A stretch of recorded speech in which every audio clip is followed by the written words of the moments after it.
फुंकलय निवडणुकांचं रणशिंग, सर्वच पक्ष निवडणुकीच्या लढाईसाठी होणार दंग. एकाला मिळणार संधी तर दुसऱ्याची उडणार दांडी. कोण करणार मतदारांच्या मनात घर आणि कोणाचं होणार पारड जड.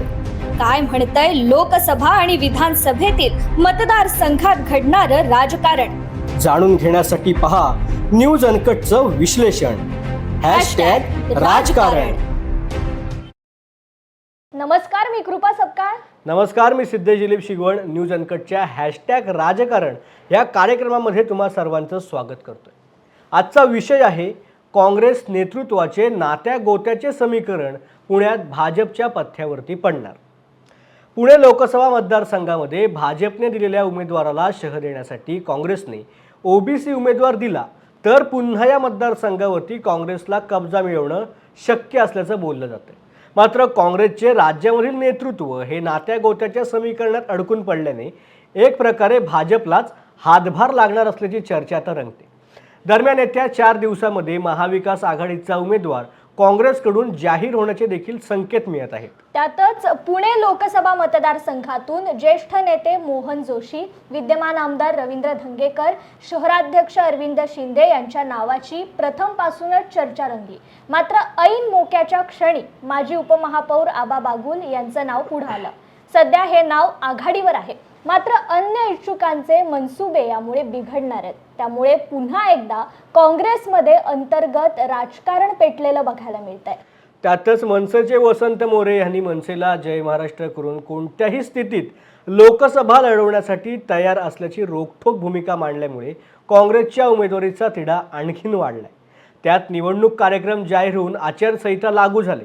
प्रचाराला जवळपास 55 दिवस मिळणार आहेत आणि हाच कालावधी महाविकास आघाडीच्या उमेदवारांना खर्चिक ठरणार आहे. त्यामुळे उमेदवारी कुणाला जाहीर होते यापेक्षा आणखीन किती ती लांबणीवर टाकता येईल ही खेळी ठरवून या सदरामध्ये काँग्रेसच्या एका गटाने केल्याचं पाहायला मिळतंय. विशेष म्हणजे भाजपच्या एका नेत्याशी हात मिळवणी करून अप्रत्यक्ष मैत्रीपूर्ण लढत कशी करता येईल यासाठी अर्थपूर्ण चर्चा झाल्याची चर्चा दबक्या आवाजात होतीये. त्यामुळे एकतर्फी भाजपचा विजय सफल ठरवण्याचं कारस्थान सुरू झालंय. भाजपला विनासायास विजयाचा मार्ग सुकर करून देण्यासाठी नात्या गोत्याचे समीकरण पुढे केलं जात आहे आणि त्यासाठी भाजपने मराठा उमेदवार दिला म्हणून काँग्रेसनेही मराठा उमेदवार दिला पाहिजे ही भूमिका राज्यातील नेतृत्वाकडे रेटली जाते आणि त्याला अनुकूलता मिळत असल्याचं भासवलं जात आहे. मात्र या भूमिकेला राज्यामधील काँग्रेसच्या अनेक नेत्यांचा विरोध आहे. काँग्रेसच्या धोरणामुळे उमेदवार दिला पाहिजे यावर अन्य नेत्यांचे एकमत आहे. मात्र एक मातब्बर नेता ऐकण्याच्या मनस्थितीत नाही. त्यामुळे पुण्यातून ओबीसी वर्गामधील इच्छुक उमेदवारीपासून वंचित राहतात का या प्रश्नापेक्षा वेगळी भूमिका घेतात का हाच मुद्दा महत्त्वाचा ठरणार आहे.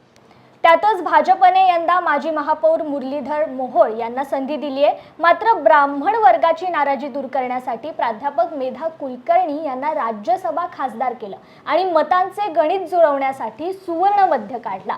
मग काँग्रेसने ओबीसी वर्गाला प्रतिनिधित्व दिले पाहिजे. मागील निवडणुकांचा आढावा घेतला तर आजवर ओबीसींना संधी दिलेली नाहीये.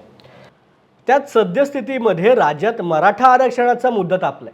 सत्ताधारी भाजपलाच काय त्यांच्या समवेत सत्तेमध्ये सहभागी झालेल्या शिवसेना आणि राष्ट्रवादी पक्षांच्या गटाला त्याची मोठी झळ बसणार आहे. नेमकी ही स्थिती काँग्रेसला पोषक असून पुणे लोकसभा मतदारसंघ पुन्हा एकदा काबीज करण्याची संधी काँग्रेस समोर आहे.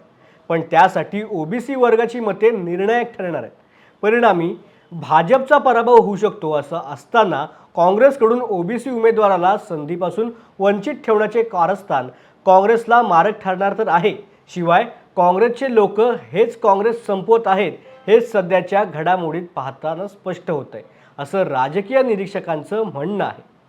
तुर्तास हे संपूर्ण गोष्ट ज्या वेळेला उमेदवार निश्चित होईल त्याच वेळेला स्पष्ट होईल आणि त्याच्यानंतरच पुण्यामधील लढत कोण जिंकणार आणि कशी तुल्यबळ होणार हेच चर्चा करणं अत्यंत महत्त्वाचं ठरणार आहे.